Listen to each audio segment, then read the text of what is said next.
It is October the 4th of the year 2020, and we are in historic Oakwood Annex Cemetery. Now, the mowing cycle just came through here, and it looks pretty good.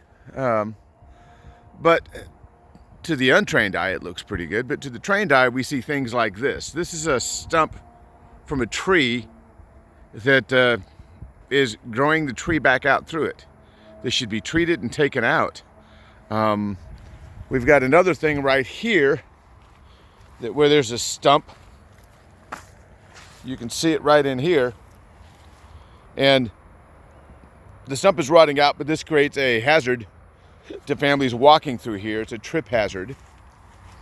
The city has a tendency to do a partial job, a half-assed job on certain things, and not really take care of the details.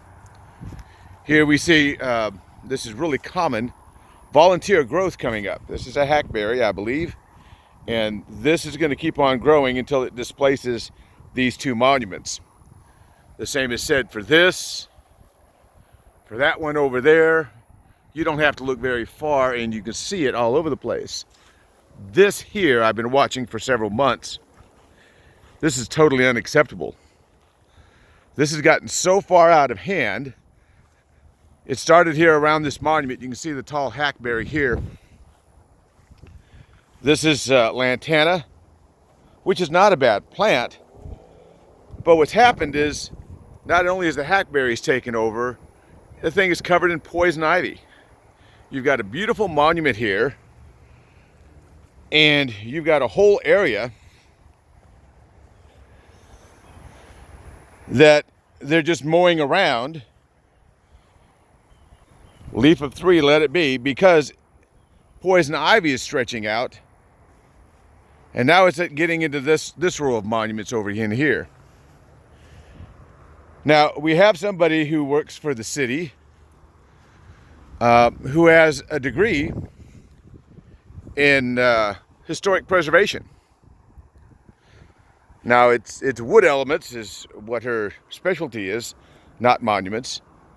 But surely somebody can look at this and see that the vines growing up on these monuments, the poison ivy, the volunteer trees, and everything else is going to start displacing and damaging this property.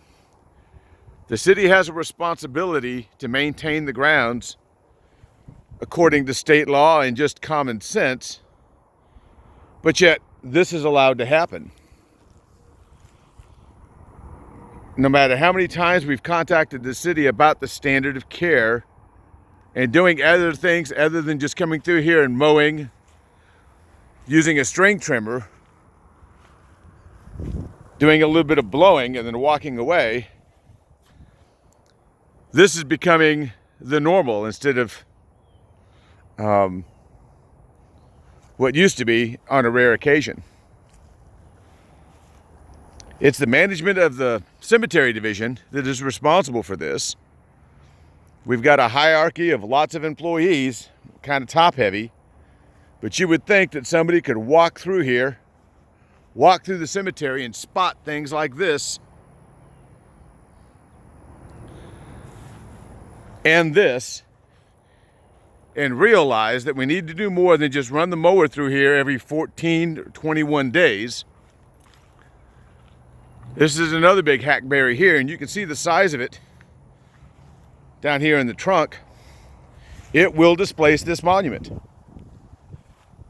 can see it's leaning a little bit now, but this thing will, over time, create a root system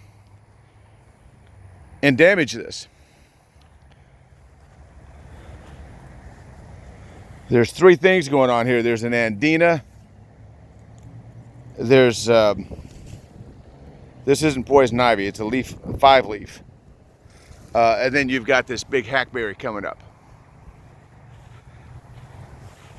The citizens need a standard of care, a published standard of care that dictates how the cemeteries are cared for. And not just a revolving door of people who come walking in and decide, no, we're not going to do that.